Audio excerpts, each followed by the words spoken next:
For those of you who are following the journey with the sweatpants, I just wanted to get on here and talk a little bit about them because it's been a journey. It's been like 6 to 7 months that I've been working on these things. Like, for one, I've never created a pattern ever in my life, so that's new to me.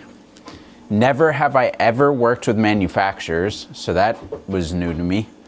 Never have I ever had to like decide what material to use, what GSM to use, which GSM is basically just like the thickness of the material. It's like grams per square meter or something like that. So this entire journey has been completely new to me. And I've been tested a bunch. Like I feel like the old Anthony would have settled for like the first samples just to get a product out there and try and make money. But because I don't really care about that part, I've been like diligent about really getting what I actually want to put out, right? So a lot of the features on the sweatpants, at first when I got the first samples, they were not the right shit, right? So like the pockets weren't deep enough. They were super shallow. So this is one thing I hate about sweats, is when you go to sit down and you have some sweatpants with super shallow pockets and all your shit falls out. So I made pockets that are, actually let me grab the sweat just so I can show you guys. I made pockets that are super deep. So if we flip these things inside out, see how big that pocket is? Like the average pocket is not this deep. So I made some big pockets. I got, the ones that I'm actually dropping are a little bit different. There's this little tag here on the pocket. The drawstrings are super long. Like if if somebody puts sweatpants out and the drawstring is like this big hanging out of the thing, it's like, what the hell, bro? Like, I like extra long drawstrings. So I got the extra long drawstrings. And I also like my sweatpants to be a little on the longer side, so that when they go to your shoe, they kind of stack up just a little bit. There's like a couple folds at the bottom. And also, this is something that I've been talking about a lot, right? Small waist, wide thighs, narrow at the bottom, so that it creates this like X look. So I'm like very picky about sweatpants. I want broad shoulders, tight waist, wide thighs, so that it, like I said, it creates that X look. But the whole reason I really wanted to do this video is because I want to talk a little bit about standards. There's a manufacturer that I'm working with, and the sweatpants that I got sent from this manufacturer are like almost good enough. Like, they're almost there, right? But there's like a few mistakes. They're actually these ones I was showing you guys. So this is what the embroidery looks like, right? And when I asked for the bulk order to be started, the embroidery stayed looking like this when the manufacturer confirmed with me that the embroidery should be capitalized. And then also that little tag should have been on the opposite side. So I could have done one of two things. I could have compromised and said, oh yeah, like I'll just put them out, even though they're not exactly what I wanted.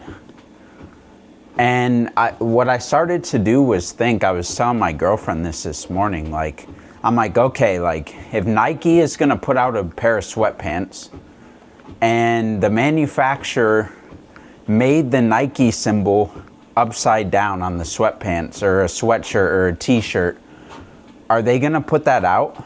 No, they're not. Like, that doesn't meet their standard. That doesn't meet what they asked from the manufacturer, right? And old Anthony would have just been like, oh, it's okay, you know, and tried to sell them, even though I didn't want to, because I knew they weren't exactly what I wanted. So I paid half the money to this manufacturer, and I've been going back and forth, and he just keeps bringing up compromise with me. And I'm like, brother, like, I'm not compromising. I asked for something, and if it's not exactly what I asked for, like, I'm not gonna pay for it, you know?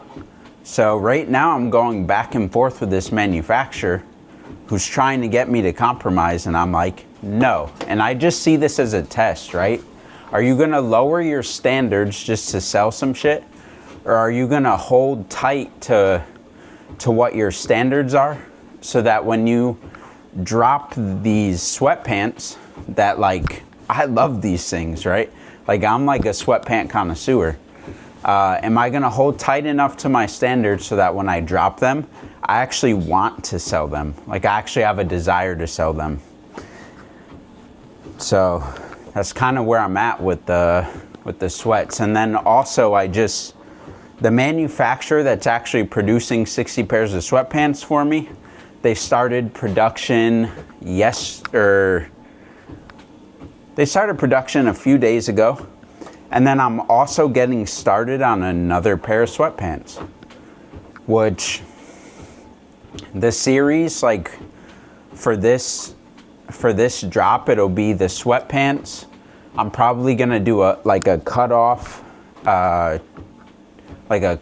t-shirt, and I'm actually using the number 40. So the number 40 pops up so many times in the Bible, right? Like, Jesus spends 40 days and 40 nights in the wilderness. After the Israelites left Egypt, they spent 40 years wandering.